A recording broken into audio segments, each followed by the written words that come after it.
వారణాసి చుట్టే కాదు, వారణాసి హీరోయిన్ పై కూడా ఇప్పుడు చాలా రూమర్స్ వినిపిస్తూ ఉన్నాయి. ఎందుకంటే వారణాసి హీరోయిన్ కల్కి సీక్వెల్లోకి అడుగు పెడుతోందని కొద్ది రోజులుగా ప్రచారం సాగుతున్న సంగతి తెలిసిందే. అయితే ఇందులో ఎలాంటి నిజం లేదట. ప్రియాంక ఫోకస్ మొత్తం వారణాసి మీదే ఉందట. ఇదే నిజమైతే కల్కి 2లో దీపిక రోల్ చేసేది ఎవరు? కల్కి 2 నుంచి దీపిక పదుకునే తప్పుకుంది. మరి దీపిక స్థానంలో ప్రాజెక్టులోకి అడుగు పెట్టే హీరోయిన్ ఎవరు? ఇప్పటి వరకు చాలా పేర్లు వినిపించాయి. రీసెంట్ గా వారణాసి హీరోయిన్ ప్రియాంక చోప్రా పేరు తెరపైకి వచ్చింది. ఎలాగో వారణాసి సినిమాలో నటిస్తోంది ప్రియాంక. ఇదే స్పీడ్ లో కల్కి 2కి కూడా డేట్స్ ఇస్తుందని ప్రచారం సాగింది. కట్ చేస్తే ఈ వార్తల్లో ఎలాంటి నిజం లేదట. కల్కి 2 కోసం మేకర్స్ అసలు ప్రియాంకను సంప్రదించలేదట. ఎందుకంటే అందుకు చాలా రీజన్స్ చెప్తున్నారు ఇండస్ట్రీ వాళ్ళు. మొదటి విషయం ఏంటంటే ప్రియాంక చోప్రా పారితోషికం. వారణాసి కోసం ప్రియాంక 30 కోట్ల రెమ్యునరేషన్ అందుకుంటోందట. గతంలో కల్కి కోసం దీపిక 20 కోట్ల పారితోషికం అందుకుంది. అన్నిటికీ మించి ప్రియాంక చోప్రా దగ్గర డేట్స్ లేవట. వారణాసి కోసం Priyanka Chopra Hollywood projects adjust చేస్తోందట. సో వారణాసి కంప్లీట్ అయ్యే వరకు ప్రియాంక చోప్రా మరో ఇండియన్ సినిమా చేసే అవకాశాలు లేవట. ఇదంతా సరే, ప్రియాంక చోప్రా కాకపోతే కల్కి 2లోకి దీపికా స్థానంలో అడుగుపెట్టే హీరోయిన్ ఎవరు అనేది మళ్లీ మొదటికి వచ్చింది. మెంటల్ మదిలో, చిత్రలహరి, బ్రోచేవారు ఎవరు, అలవైకుంఠపురంలో లాంటి చిత్రాలలో నటించిన నివేదా పేతురాజు గుర్తుందా? ఆగస్టులో బాయ్ ఫ్రెండ్ ను పరిచయం చేస్తూ మ్యారేజ్ చేసుకోబోతున్నట్లు ప్రకటించింది నివేద. కట్ చేస్తే ఇప్పుడు ప్రియుడికి బ్రేకప్ చెప్పేసిందని టాక్ వినిపిస్తోంది. 5 ఏళ్ల క్రితం పుట్టిన ప్రేమ నిశ్చితార్థం తర్వాత 5 నెలలు నిలవలేకపోయింది. ఇది నివేదా పేతురాజ్ బ్రేకప్ స్టోరీపై netizens reaction. 5 years back formula E racing లో నివేదాకు పరిచయం అయ్యాడు రాజ్హిత్ ఇబ్రాన్. ఇతనికి దుబాయ్ లో వ్యాపారాలు ఉన్నాయి. కాకపోతే సినిమాలు బాగా చూస్తాడు.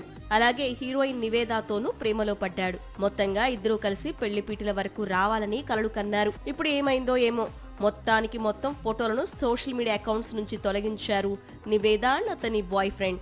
అంతేకాదు ఒకరినొకరు ఇన్స్టాలో అన్ఫాలో కొట్టేశారు. దీంతో వీరిద్దరూ బ్రేకప్ చెప్పేసుకున్నారనే వార్తలు మొదలయ్యాయి. జనవరిలో పెళ్లి అనుకుంటుండగా ఇలా వీరిద్దరూ విడిపోవడం అందరికీ షాకింగ్ గా ఉంది. రజనీకాంత్ కూడా ట్రెండ్ ఫాలో అవుతున్నారు. సీక్వెల్స్ కు కేర్ ఆఫ్ అడ్రస్ గా మారుతున్నారు. ఇప్పటికే జైలర్ సీక్వెల్ లో నటిస్తున్నారు. ఇప్పుడు నరసింహ సీక్వెల్ కు జిందాబాద్ కొట్టారు.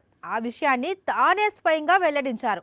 డిసెంబర్ 12న సూపర్ స్టార్ బర్త్డే, అందుకే నరసింహ రిలీజ్ అవుతుంది. ఈ సందర్భంగానే సీక్వెల్ ను అనౌన్స్ చేశారు సూపర్ స్టార్. అయితే సీక్వెల్ కు టైటిల్ ఏం పెట్టారో తెలుసా? 1999లో కేఎస్ రవికుమార్ మేకింగ్ లో రజనీకాంత్ హీరోగా తెరకెక్కిన నరసింహ సౌత్ బాక్సాఫీస్ వద్ద సంచలన విజయాన్ని అందుకుంది. ముఖ్యంగా తమిళనాడులో బాక్సాఫీస్ రికార్డులు అన్నింటినీ బద్దలు కొట్టింది. ఆడవాళ్లు అందరూ గేటు బద్దలు కొట్టుకొచ్చి థియేటర్స్ కి వచ్చి చూసిన సినిమా ఇది అని సూపర్ స్టార్ రజనీకాంత్ స్టేట్మెంట్ ఇచ్చాడు. అంటే నరసింహ రిలీజ్ రోజుల్లో ఈ సినిమా క్రేజ్ గురించి ఇంతకంటే ఏం చెప్పగలం? తెలుగులో సరాసరి 49 థియేటర్స్లలో 50 రోజులు ప్రదర్శింపబడింది. ఇక ఈ సినిమా క్యాసెట్స్ రికార్డు స్థాయిలో అమ్ముడుపోయాయి. మొత్తంగా రజనీ కెరియర్ లో నరసింహ ఒక మైలు రాయి. నరసింహ క్యారెక్టర్ ఇప్పటికీ క్రేజ్ తగ్గని ఎవర్ గ్రీన్ రోల్. తెలుగు, తమిళనాట సంచలన విజయం సాధించిన నరసింహ మూవీకి సీక్వెల్ ఫిక్స్ చేశాడు సూపర్ స్టార్. ప్రస్తుతం సీక్వెల్ స్టోరీపై డిస్కషన్ జరుగుతోందని తానే స్వయంగా వెల్లడించాడు రజనీ.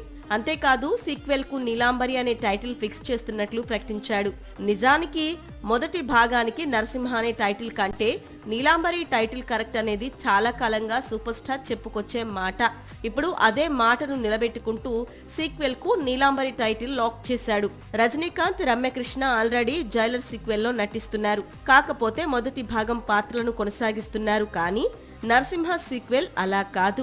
Rajani hero, Ramya Krishna villain. ఈసారి వీరిద్దరి వార్ నెక్స్ట్ లెవెల్లో ప్లాన్ చేస్తున్నాడు కేఎస్ రవికుమార్. రానున్న రోజుల్లో ఈ ప్రాజెక్ట్ గురించి మరిన్ని డీటెయిల్స్ బయటికి రానున్నాయి. రజనీకాంత్ ఒక్కడు మాత్రమే సీక్వెల్స్ పై ఇంట్రెస్ట్ చూపించడం లేదు. బాలీవుడ్ స్టార్ అమీర్ ఖాన్ కూడా తన కెరియర్ లో బిగ్ హిట్ మూవీకి సీక్వెల్ ప్లానింగ్ లో ఉన్నాడు.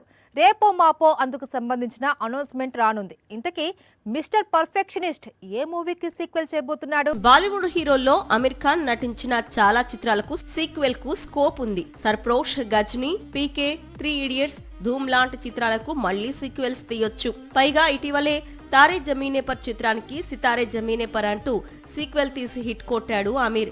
అందుకే ఇప్పుడు కూడా మరో మూవీకి సీక్వెల్ చేయాలనుకుంటున్నాడు. అదే 3 ఇడియట్స్.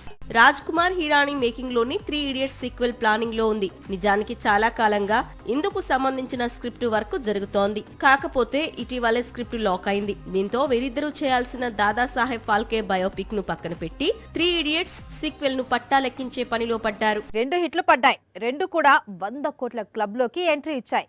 దీంతో మరికొద్ది రోజుల్లో రిలీజ్ కానున్న ప్రదీప్ రంగనాథన్ న్యూ మూవీపై చాలా అంచనాలు ఉన్నాయి. కానీ పెద్దగా అంచనాలు పెట్టుకోవద్దు అంటుంది కోలీవుడ్. ఎందుకంటే ఆ సినిమా మరికొద్ది రోజుల్లో రావడం లేదట. ఇది నిజంగా డ్యూడ్ ఫ్యాన్స్ కు షాకింగ్ న్యూసే. ముందు లవ్ టుడే, ఆ తరువాత డ్రాగన్, రీసెంట్ గా డ్యూడ్. వరుస విజయాలతో సౌత్ ఇండియన్ సినిమాలో సెన్సేషన్ గా మారాడు ప్రదీప్ రంగనాథన్. ముఖ్యంగా ఇదే ఏడాది ప్రారంభంలో డ్రాగన్, దీపావళికి డ్యూడ్ రిలీజ్ చేసి హిట్స్ కొట్టాడు. ఇదే స్పీడ్ లో డిసెంబర్ 18న ప్రదీప్ రంగనాథన్ మరో చిత్రం లవ్ ఇన్సూరెన్స్ కంపెనీ రిలీజ్ కావలసి ఉండగా ఇప్పుడు వాయిదా పడిందని వార్తలు వినిపిస్తున్నాయి. నయనతార భర్త విఘ్నేష్ శివన్ తెరకెక్కిస్తోన్న లవ్ ఇన్సూరెన్స్ కంపెనీ చిత్రం ఇప్పటికే 2 సార్లు వాయిదా పడింది. నిజానికి ఈ చిత్రం ఈ ఏడాది సెప్టెంబర్ 18న రిలీజ్ కావలసి ఉండగా అక్టోబర్ 17కు వాయిదా పడింది. సేమ్ టైం డ్యూడ్ రిలీజ్ ఉండడంతో ఈ మూవీని పోస్ట్ పోన్ చేశాడు. ఇప్పుడు డిసెంబర్ 18 నుంచి కూడా ఈ చిత్రం పోస్ట్ పోన్ కానుందని కోలీవుడ్ వర్గాలు చెబుతున్నాయి. వచ్చే ఏడాది ఫిబ్రవరి 14కు వ్యాలంటైన్స్ డే కానుకగా మూవీని రిలీజ్ చేసే ప్లానింగ్ లో ఉన్నారట మేకర్స్. సాక్షి టీవీ ప్రసారాలను నిలిపివేయడం చట్టరీత్యా నేరం. సాక్షి టీవీ ప్రసారాల కోసం మీ స్థానిక కేబుల్ ఆపరేటర్ని వెంటనే సంప్రదించండి. డిటిహెచ్లో, ఇంటర్నెట్లో కూడా సాక్షి టీవీ ప్రసారాలను వీక్షించవచ్చు.